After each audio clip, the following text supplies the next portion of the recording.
Hi, welcome back to the Sounds Like Freedom podcast. I'm your host, Deborah Henne, and I'm here today with Rick McKinney of Rick and Jane McKinney.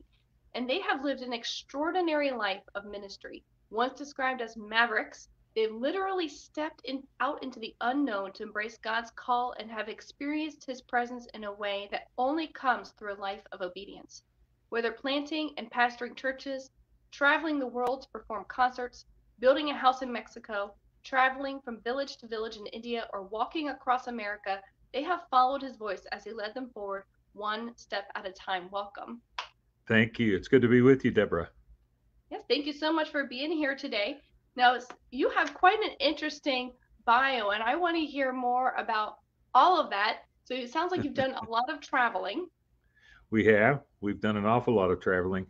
My wife and I have been married almost 50 years, and we've been in ministry together all of that time. One of the very first things we did when we met was go to a piano and sit down and begin to sing hymns together.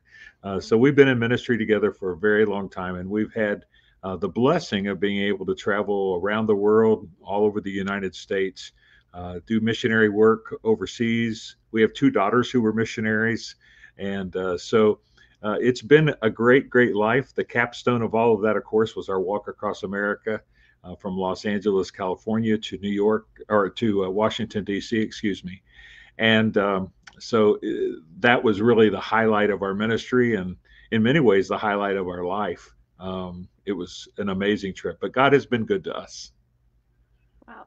So now you mentioned the piano and you were singing hymns together, and you mentioned that you were performing concerts. Now, do you both play instruments or? Jane is primarily a singer. She does play the piano some, taught piano for years. My main instrument is the piano, but I also play the guitar and a couple other things. But we were both vocal majors in college. Our undergraduate degrees are in church music. And so we've done a lot of concertizing. We've done concerts in India, in China, in Mexico, and all over the United States. We've traveled all 48 lower states. We spent 7 years in full time evangelism. So we were traveling all over the country when we did that. And many times the way to get into a church was to do a concert first. And then we'd go back the second or third year and we'd do a full set of meetings or teachings. We've taught in colleges and done all kinds of ministry like that. But usually the concert was the thing that got us in the front door. Oh, neat. Now, do you write your own songs? We write a lot of our own music. We've been in a lot of songwriting contests. We actually have won several, and it's mostly for our own enjoyment. I've written a lot of praise music. We've been worship leaders for a long time, and so many times I'd go to church early on Sunday morning and just sit at the piano, and God would give me new worship songs for that day.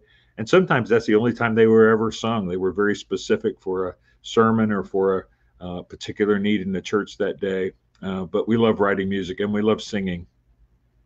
Now, is there a place where people can go to find your music, to download Um, it, or? yes, you can go to our website, and there's links there where people can download the music or order the music. And so we walked.org. It's a very simple thing to remember. So yeah, they can go there and we'll make sure that they get whatever they want. It's basically we do a mixture of hymns and Southern gospel, a little contemporary Southern gospel. Um, but there'll probably be something there they can enjoy. And I love how you said some of those songs God gave you that morning, to sing over the congregation. As somebody who operates in the prophetic, that's so amazing that I don't know, and that's something that God's been putting on my heart very much so lately is this prophetic music movement and singing his words and his heart over congregations and over groups of people, and I love it. It's so powerful. It's so Yeah, there have powerful. been some really great Christian musicians over the year who have operated that way and who have been really music prophets, I think. I'm a product of the Jesus movement. And a man named Keith Green was very special to me.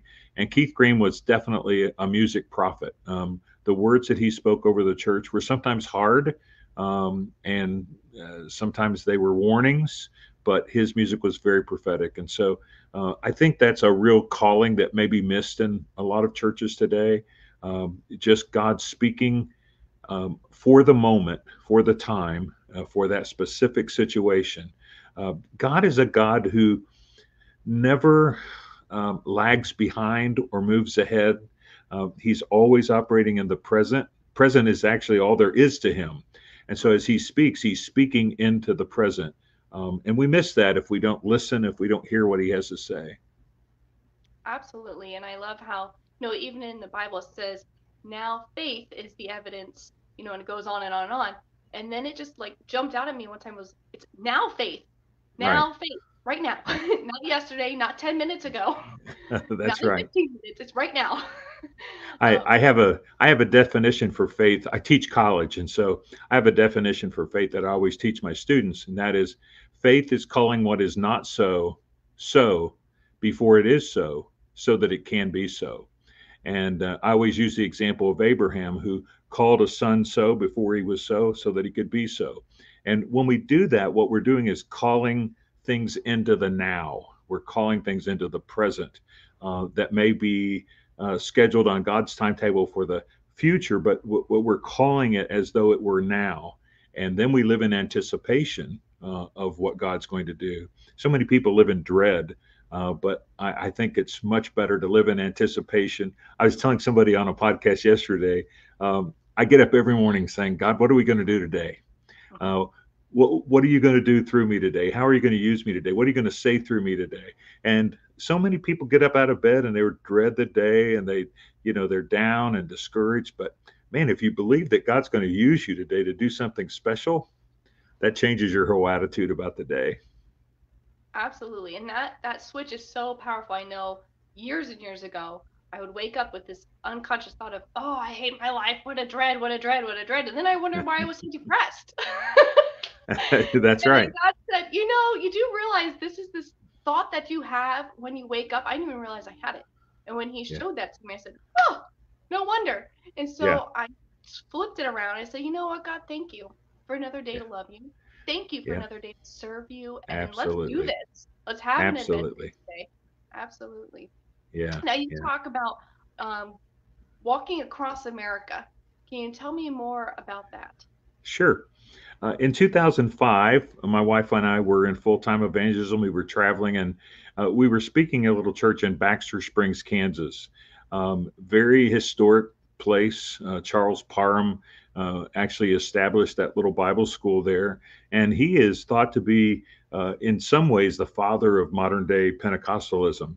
Out of his little school there came a man named William Seymour, who was the preacher at the Azusa Street Revival. And so there's a lot of great history there. We were teaching, and I was preaching that week on reclaiming America. And I was studying one night, reading Joshua chapter 1, verse 3, that said, every place you put the sole of your foot, you can claim. And I heard a voice in the room. I don't know if anybody else could have heard it or not, but I heard a voice that said, do you believe that? I turned around to see who was in the room with me, and nobody was there. And I said, yeah, I believe that. The voice kept talking. We had a conversation. Basically, the Lord said, what do you want to reclaim? And I said, our country. He said, how much of it? I said, all of it. He said, then put the sole of your foot down from one side of it to the other. And that's how it began. It took me a couple of weeks to get the courage to tell my wife what God and I had been talking about. And after we kind of came to grips with that and looked at what it was going to mean and what the cost was going to be physically, financially, job wise, family wise, we decided that we would do it the next year. We would train for a year. And so that's what we did. We trained, we walked 1,500 miles the year before the walk. We did lots of consultations with long distance walkers and shoe stores and Cabela's and outfitters and all different kinds of folks. And on January 1st, we took our first steps from Santa Monica Pier in California. And we walked about 20 miles a day, 6 days a week. And we arrived in Washington, D.C. on July 4th, which was our plan. Walked across the bridge to the Lincoln Memorial early in the morning on July 4th. Then we had a rally on the Supreme Court steps where we prayed one last prayer for our nation and had a rally, and I gave a speech. It was just an awesome, awesome experience. Wow. That is so powerful and so moving. So moving. So, as you said, there was a lot that went into that. There was a lot of Yes. planning, a lot of consultation, um, and you think about the practical things. I work in elder care, and one time I had a gentleman who was an avid hiker, and he hiked the whole Appalachian Trail a few times, and he was talking to me just about the shoes that you have to get. Yeah. And Yeah. so, what I mean, I'm assuming they're pretty similar to hiking, to those really durable hiking shoes that you had to get. Actually, what we found out when we started doing research, we went to several professional walking stores where they had all different kinds of shoes. What they told us was, since we were walking such a long distance every day, when you think about it, we took about 5 million steps each. We did approximately two-thirds of a marathon every day, day after day after day for 6 months. And they said, what you want is the lightest shoe you can get. And the lightest shoe you can get is a running shoe. And so it was kind of a combination of a lightweight running shoe and yet one that was rugged enough to hold up in all different kinds of situations. We did have one pair each of trail hiking shoes for when we had to get off into the desert or walk in kind of rough areas where there was no pavement to walk on. We actually walked about 200 miles in the desert, about 200 miles on the interstate, and about 200 miles on railroad tracks. The rest of the time, we were on Highway 66 from Los Angeles to Oklahoma City, and then on other two-lane highways the rest of the way. But there was about 600 miles there that was off-roading, so to speak, and it took 10 pair of shoes each. We went through 20 pair of shoes. We had a wonderful little church out in Taneyville, Missouri, where we had ministered several times, who called one night and said, "Can you come? We have something for you." And we made the trip out there. And at the end of the service, their youth group came up. They had us hold two baskets and started dropping money in.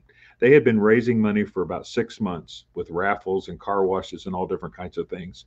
And they said, "This is the actual dollars we got." They didn't trade it in for new dollars. "This is the actual money we got." And they gave us $1,000, which was about enough to buy half of the shoes that we needed. Then they also gave us a stick of dynamite made out of a PVC pipe that was painted red, had a wick on the end. They had stuffed notes of encouragement in this pipe so that every time we got discouraged, they said, pull out one of those notes and read it. We pulled the first one out at Santa Monica Pier and the last one out on the bridge into Washington. So that's the kind of support we had. That's the kind of loving churches that we had behind us praying for us. And they made us a huge quilt while we were walking and presented us to us at the end of the walk. And it was just it was really a great community of people who made it possible for us to do it. That's amazing. Now, when you got to your destination, when you got to Washington, D.C., what was that like? After all that prep, after all that training, I'm sure you had days or even, stretches of days where you're like, I don't even feel like doing this tomorrow. I don't feel like getting up tomorrow and walking another 20 miles. You know, what was that like? Well, the trip itself was an amazing trip. We had been praying for a year for divine appointments that God would make our path cross other people's path at exactly the right time. And he did that over and over and over again. And so we saw lots of things happen along the walk were affirmations. But we did have physical issues. Jane had blisters all the way across America, so painful that many times just putting the sheets over her feet made her cry. And I gave her options quite often. You don't have to go today, or I can finish this up on myself. And she said, no, we made a commitment to walk and to agree together in prayer to put our feet down together all the way across America. And that's what we're going to do. I had an accident in Russellville, Arkansas, where I was burned very badly, had to go to the emergency room, and then had to go to the burn center in Little Rock. They said, you won't walk for 2 weeks. And that was on a Friday. And I walked again on Monday. God just miraculously made it possible for me to do that. That's another whole story about the delay that we had for a few hours and what it caused to happen the next day. But getting to Washington was the culmination of all of those prayers, thousands of prayers for people, leading people to Jesus, praying for our nation. It was just an amazing thing. We had about 30 friends who came to Washington, D.C., and walked across the bridge with us. Some of them had been support drivers on the walk. Some were church members. Our pastor was there. Our pastor actually flew out to California and started us off. He met us in Oklahoma City at the halfway point, where we had a huge rally, and we were taken into the state Senate of Oklahoma and introduced the state House of Representatives, given a proclamation for Walk Across America Day, standing ovation both places. And then he came again in Washington, D.C. So funny, because on the day I had the accident in Russellville, Arkansas, the first call we made was to my parents. The second call was to our pastor. And pastor's wife said, he's out of town on a fishing trip. Well, come to find out, he was on a fishing trip, all right, just a few miles from Little Rock. He actually beat me to the burn center. And so we just saw God do stuff like that, where we realized his timing was perfect. But even walking across the bridge into Washington was his timing. We got there and there had been a bomb threat. And so the bridge was closed. We couldn't walk across. So there was a delay of about an hour. And we had a permit for a rally on the Supreme Court steps, which was time sensitive. But while we were waiting for the bridge to open, the Washington Times showed up to cover the bomb threat. And they saw Jane and I dressed alike, and they saw this group of people. So they did this huge article on our Walk Across America. We were on the front page of the second section, full color picture of us. And it was just, again, it was God's timing. And we walked across the bridge, knelt on the lawn right beside the Lincoln Memorial, and prayed and prayed and prayed. My parents were there. My sisters were there. Lots of church folks were there. And it was just amazing. And then, of course, giving a speech on the Supreme Court steps was also pretty special. But it was awesome. It was just all awesome. That's amazing. I love how you said, it was a delay, but for God, it wasn't a delay. That's It was right. God's perfect timing setting you up for something even bigger than you probably could have ever even imagined, Right. which is just Right. like God. Yeah. Yeah. And he did it over and over. I was telling somebody at a meal yesterday that um, we would walk up a hill, and there'd be 5 or 6 construction guys there leaning on their shovels as if to say, um, what took you so long? We've been standing here waiting on you to get here. And of course, we had no idea why they were standing there. But that happened over and over and over. Or we'd be crossing the street at just the right moment to meet somebody, or walking through a place where nobody should have been, and there was somebody standing there waiting. Just outside of Seligman, Arizona, we were walking on a very isolated part of Old 66. And there was a Native American man standing there named Wallace Signella. He lives at the bottom of the Grand Canyon. And it was cold. It was about to start snowing. And he was just standing there. And we started the conversation with him. And it was an awesome conversation. He asked if we'd send him a Bible. We actually sent him a Bible. And it was delivered by mule to the bottom of the Grand Canyon. That's how they get their mail. And he sent us a thank you note from the bottom of the Grand Canyon with a little mule on the stamp. And it was awesome. But over and over, we saw people just standing, waiting for us to show up, and we knew it was all God. Amazing. Now, the theme of this podcast is living in God's freedom and making our thoughts sound like Jesus's, so they sound like freedom. Is there a time in your life, or maybe even on this journey, when you kind of had to capture those thoughts and bring them into line with Jesus? Yeah. Um, Over and over and over, the temptation was there. The tempter was there to say, you can't do this. This is too big of a chore. You can't, you're going to run out of money, which we did several times. And you're not going to be able to finish this journey. And if you're not careful, if you're not on guard all the time, those thoughts can take you captive, and you lose your freedom in the Lord. You lose your ability to operate in the Spirit like He desires for us to do. And so it's a constant battleground. I think walking with Jesus is always a constant battleground. I always tell people, if you're not engaged in battle with the enemy, then you need to do a spiritual checkup, because if you're living for Jesus, if you're on the front lines, if you're on the cutting edge for Jesus, you're going to have opposition. The devil's not going to let that go without some opposition. And so I think there's always that tendency to fall into the captivity of our thoughts and our fears and our shortcomings and our failures. All those things can trip us up. And we had that over and over and over again. And there were a couple things that helped us. One, we have told God 50 years ago, My wife and I told God yes. And we said, the answer will always be yes, no matter what the question is. And I think a lot of times we treat God like we do our friend who comes into the room and says, will you do me a favor? And we say, well, what is it? We want to know what the favor is before we say we'll do it. And I think God comes to us sometimes and says, I have some important things for you to do. And we say, well, what is it? Rather than already having said yes. And so we told God before he ever asked, the answer would always be yes. So that was one of the things that kept us going and kept us free to do the thing God wanted us to do. The other thing is very interesting. In Hebrews, it talks about that great cloud of witnesses that's watching. And every few days when we were tempted to give up, Jane would say, they're clapping for us. They're applauding for us. They're encouraging us. They're saying, you can do it.